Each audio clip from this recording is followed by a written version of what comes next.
Dans cette vidéo, je vais partager avec vous les 10 habitudes qui m'ont permis de devenir millionnaire à 22 ans seulement et par la suite de faire croître mes activités jusqu'à acquérir une fortune de plusieurs dizaines de millions d'euros. Je suis convaincu que sans ces 10 habitudes clés, je n'y serais jamais arrivé et je vous recommande donc, s'il vous en manque une ou plusieurs, de les mettre tout de suite en place car si vous le faites, c'est presque impossible de ne pas atteindre l'indépendance financière rapidement.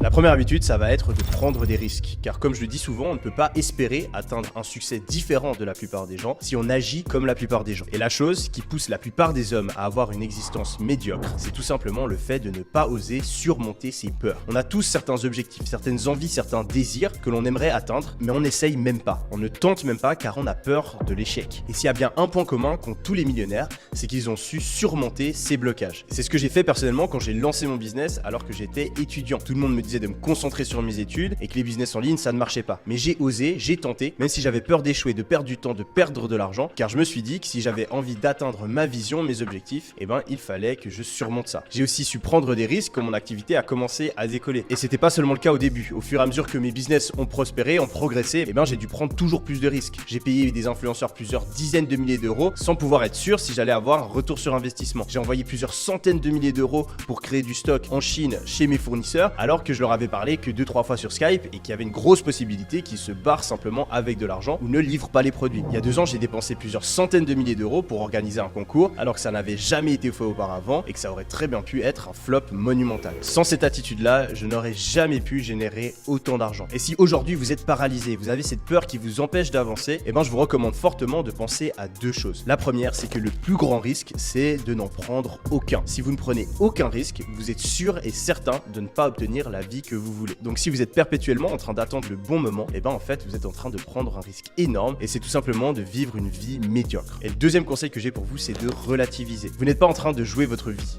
Dans le pire des cas, vous allez perdre un peu de temps, un petit peu d'argent. Mais dans le monde actuel, vous allez toujours retomber sur vos pas et les apprentissages que vous aurez quand vous aurez tenté de faire quelque chose auront une bien plus grande valeur que les échecs potentiels que vous aurez subis. La deuxième habitude, ça va être celle de savoir contrôler ses impulsions. Si vous voulez gagner plus d'argent, il va falloir mettre en place un plan. Vous allez vous fixer des objectifs et ensuite il va falloir rester sur le droit chemin. Si vous n'êtes pas capable d'avoir une certaine discipline, de savoir résister à la tentation et faire des sacrifices, vous n'allez jamais atteindre ces objectifs. C'est pour ça que c'est super important de savoir contrôler son esprit et de faire ce que l'on doit faire plutôt que faire ce que l'on a envie de faire. C'est ce que démontre le fameux test sur les chamallows où on a mis un chamallow devant plein d'enfants et on leur a promis d'en ramener beaucoup plus s'ils les attendaient 10 minutes et on a découvert que les enfants qui mangeaient le chamallow plutôt qu'attendre vont avoir beaucoup moins de succès dans la vie car la vie c'est une succession de choix où on peut choisir soit les plaisirs à court terme en cédant la tentation, soit se focaliser sur les plaisirs à long terme. Et c'est les personnes qui font le choix d'attendre pour avoir une plus grosse récompense qui réussissent à accomplir de grandes choses. Personnellement, à mes débuts, quand mes potes me disaient de sortir en boîte et que je leur disais non, je pensais à chaque fois au fait que je pouvais soit sortir en boîte maintenant et galérer dans la fosse sans pouvoir m'acheter une boisson ou travailler sur une business, attendre quelques mois, quelques années et pouvoir aller dans les meilleurs carrés VIP ou même encore mieux, être le propriétaire de la boîte de nuit. Habitude numéro 3, être convaincu qu'on va réussir. C'est impossible d'avoir la détermination et de prendre les bonnes décisions si au fond de soi, on n'a pas la foi. On n'a pas cette croyance profonde qu'au bout d'un moment, on va réussir. Ça, j'ai la chance de toujours l'avoir eu depuis que j'ai 5-6 ans. À chaque fois que je vois une voiture de sport, je me dis que plus tard, je pourrais la conduire. À chaque fois que je passais à côté d'une magnifique villa, je m'imaginais être le propriétaire et j'ai toujours su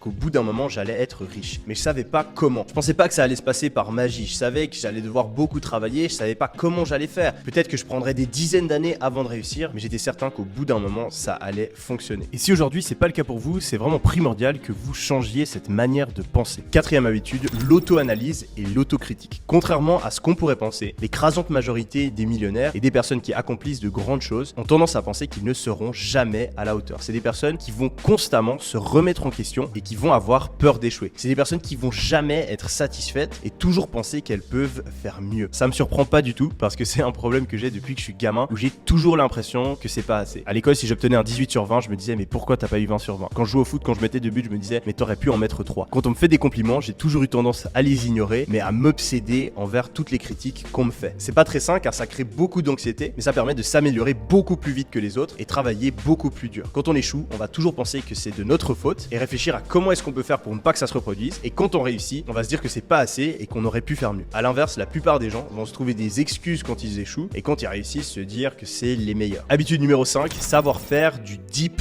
work. Le deep work, c'est tout simplement le vrai travail sans distraction. Et rien que savoir travailler 2 heures de deep work par jour, ça vous place au-dessus de 99% de la population. Car aujourd'hui, la plupart des gens, quand ils travaillent, ils ont le téléphone à côté, ils font 4 trucs en même temps, ils discutent avec leurs potes ou font une pause toutes les 30 minutes pour aller boire un truc ou aller aux toilettes. Mais le cerveau ne fonctionne pas comme ça. Car en réalité, il nous faut 5 à 10 minutes pour se mettre dans la tâche qu'on est en train d'effectuer. Et si on s'interrompt sans arrêt, en réalité, on n'avance presque pas. Heureusement pour moi, j'ai mis en place une habitude de travail ininterrompu sans distraction il y a quelques années dans mes études universitaires. Et cette habitude-là, je l'ai aussi utilisée pour travailler sur mes business, ce qui m'a permis, en travaillant 1-2 heures par jour, de réussir à créer des business qui faisaient des centaines de milliers d'euros tout en étant étudiant. Aujourd'hui, la plupart des gens n'ont pas cette capacité, alors que c'est quelque chose d'assez simple à mettre en place. Premièrement, vous allez choisir ce sur quoi vous allez travailler. Vous n'allez pas tout simplement travailler sur ce que vous avez envie de faire ou ce qui vous tente à un moment donné. Non, vous travaillez sur la chose la plus importante qui va vous permettre d'atteindre vos objectifs. Ensuite, vous allez couper toute distraction. Vous allez vous isoler, vous allez ouvrir une seule fenêtre sur votre ordinateur, vous allez mettre votre téléphone à 2-3 mètres de vous pour que vous ne puissiez pas l'utiliser et vous allez travailler sans interruption pendant 1 heure au minimum. Savoir faire ça, c'est souvent la différence entre quelqu'un qui reste bloqué et quelqu'un qui réussit à avancer dans son business. Je vous donne un exemple. L'autre jour, j'ai rencontré un mec qui voulait lancer une marque de cosmétiques, mais qui était bloqué sur le fait qu'il n'arrivait pas à trouver de fournisseurs. Et du coup,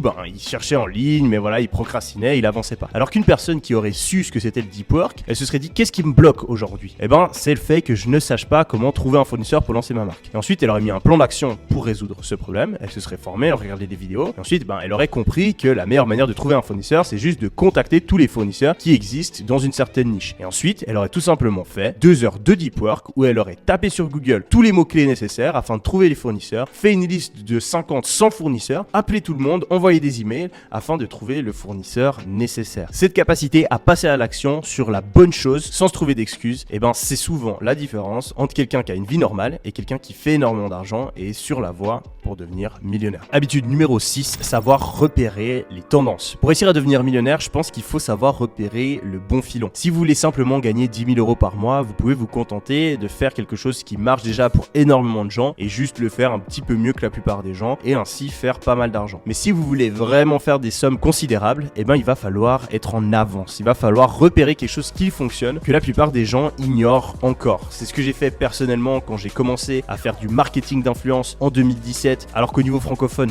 personne ne le faisait. C'est ce que j'ai fait quand j'ai organisé un concours Instagram et gagné plusieurs centaines de milliers d'euros alors que personne ne l'avait fait auparavant. C'est ce que j'ai fait quand je me suis concentré à 2000% sur YouTube pour créer ma personal brand, alors que la plupart des gens à l'époque faisaient encore des publicités Facebook et envoyaient des emails. Et c'est ces choses-là qui m'ont véritablement fait exploser et m'ont permis de devenir un des leaders des industries respectives où j'avais mes business. Repérer les tendances, c'est pas si compliqué. Il faut juste avoir cette envie d'innover, de faire les choses différemment des autres et de tenter, tester de nouvelles choses, mais aussi de prêter une attention particulière aux choses qui changent dans votre industrie, en espionnant les concurrents, en observant les nouvelles technologies, nouvelles applications, réseaux sociaux et en gardant un œil sur les tendances. Quand vous voyez qu'il y a un truc bizarre, qu'il y a des gens qui sont en train de faire un truc que vous ne comprenez pas, au lieu de se dire ils sont cons, je comprends pas ce qu'ils font ou c'est un truc bizarre, ça m'intéresse pas, non. À ce moment-là, vous allez faire l'effort de vous former, d'apprendre, d'essayer d'utiliser des choses que la plupart des gens ne font pas pour l'instant. Numéro 7, il faut être passionné par l'apprentissage. Il faut comprendre qu'absolument tout s'apprend. Quand vous voyez un mec comme moi sur YouTube qui fait des vidéos business et qui parle de plein de trucs, il faut se rendre compte que ce mec-là, il y a 4 ans, il en avait aucune idée. Il partait de zéro, il savait pas ce que c'était du marketing. Il savait pas ce que c'était gérer les stocks pour une marque e-commerce. Il n'avait aucune idée de comment créer ou gérer une entreprise, comment recruter des gens, etc. Mais toutes ces choses-là, je les ai apprises. Et il m'a suffi de taper quelques mots-clés sur Google, sur YouTube, de regarder quelques formations, de lire quelques livres ou tout simplement d'essayer de faire quelque chose, de me foirer, d'apprendre de mes erreurs et de continuer pour acquérir ces compétences. Et vous ne faites pas exception si aujourd'hui il y a un truc que vous avez envie de faire et que vous vous dites ah non mais je ne sais pas faire ça, ah non mais je n'ai pas d'expérience dans ça, réalisez qu'il vous suffit de l'apprendre. Et en réalité ça va beaucoup plus vite que ce qu'on pourrait penser. En quelques heures, si vous avez un problème, si vous avez une compétence que vous ne maîtrisez pas et que vous essayez de l'apprendre, vous allez faire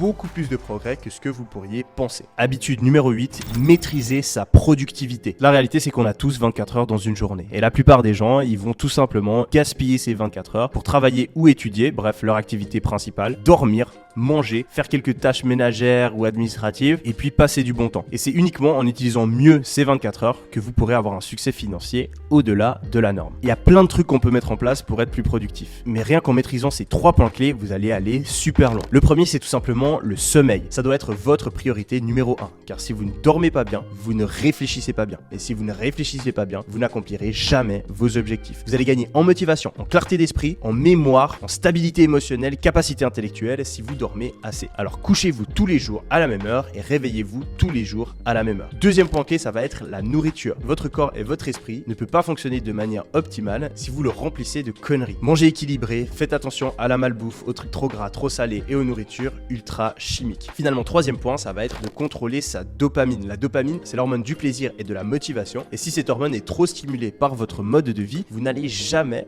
réussir à avoir la motivation pour accomplir vos objectifs. Vous devez donc vous éloigner de toutes les choses qui vont dérégler, qui vont sécréter trop de dopamine dans votre cerveau. Principalement les drogues, dures et douces, les réseaux sociaux et surtout les trucs qui stimulent vraiment rapidement votre cerveau comme TikTok ou YouTube où vous cliquez toujours sur de nouvelles choses, la masturbation, Netflix, etc. Supprimer ou limiter toutes ces choses-là dans votre vie, ça va en fait créer de la motivation que vous pourrez utiliser pour atteindre vos objectifs. Habitude numéro 9, développer une intelligence financière. Si vous ne comprenez pas les flux et le fonctionnement de l'argent, eh ben il va toujours vous glisser entre les mains. Vous ne pouvez pas espérer accumuler quelque chose que vous ne comprenez pas. Pas besoin de faire des études en macroéconomie et en finance, mais juste comprendre qu'est-ce que c'est la base du fonctionnement d'une entreprise, qu'est-ce que c'est la base du fonctionnement des investissements, ce que c'est les intérêts composés, etc., etc. Et ben ça vous donnera un gros avantage sur la plupart des gens. Vous devez absolument dépenser moins que vous gagnez. Depuis que je suis gamin, j'ai cette habitude et ça m'a énormément aidé. Depuis que je suis gamin, je respecte l'argent. Vous ne pouvez pas espérer accumuler de l'argent si vous ne respectez pas l'argent. L'argent, c'est super important, contrairement à ce que plein de gens vous disent. Ça me fait toujours marrer quand je vois des mecs sur les réseaux sociaux me dire ou se vanter que pour eux, l'argent, ce n'est pas important, alors qu'ils passent 8 heures par jour, tous les jours, à faire un taf qu'ils ne kiffent pas pour avoir de l'argent. Savoir gagner d'argent, savoir gagner plus d'argent, c'est une des choses les plus importantes de votre vie, car si vous ne savez pas comment le faire, vous allez être esclave de celui-ci. C'est uniquement quand on a beaucoup d'argent qu'on peut se détacher de son influence et qu'on peut réellement être libre. Donc respectez de l'argent, ne le dépensez pas n'importe comment, économisez tous les ans, tous les mois et comprenez pourquoi et comment il s'échange et passe de main en main. Finalement, la dernière habitude, ça va être d'être quelqu'un de persévérant. Parce que la plupart des gens qui échouent, c'est tout simplement parce qu'ils abandonnent trop tôt. Le fait de gagner plus d'argent, c'est comme beaucoup de choses dans la vie, ça suit une loi exponentielle. Au début, ça avance très lentement, on a presque l'impression de faire du surplace, et tout d'un coup, ça se met à accélérer très vite. Si vous abandonnez dans cette première phase, eh ben vous n'allez jamais pouvoir récolter les fruits de votre travail. C'est pour ça qu'à chaque fois que je fais quelque chose, à chaque fois que je lance un business, je m'imagine en train de faire du bowling. Si vous commencez à faire du bowling et que votre but c'est de faire un strike, eh bien le premier lancer, vous allez probablement toucher aucune quille. Au bout du 5e lancer, vous allez en toucher 5-6 et c'est uniquement en continuant à lancer la boule, échec après échec, que vous allez obtenir le strike. Mais on est tous d'accord que même si on est extrêmement nul, qu'on n'a pas la bonne boule et que la piste de bowling elle est 2 fois plus longue que les pistes de bowling standard, si on se pointe tous les jours et qu'on continue à lancer, échec après échec, eh bien au bout d'un moment, on va réussir à faire un putain de strike. Pour devenir millionnaire, c'est exactement la même chose. Pointez-vous tous les jours, continuez malgré vos échecs, améliorez vos lancers et tôt ou tard, vous allez réussir car comme je le dis souvent, si vous travaillez tous les jours en direction de vos objectifs, le succès n'est qu'une question de temps. C'était Yomi, j'espère que cette vidéo vous a plu. Allez, ciao!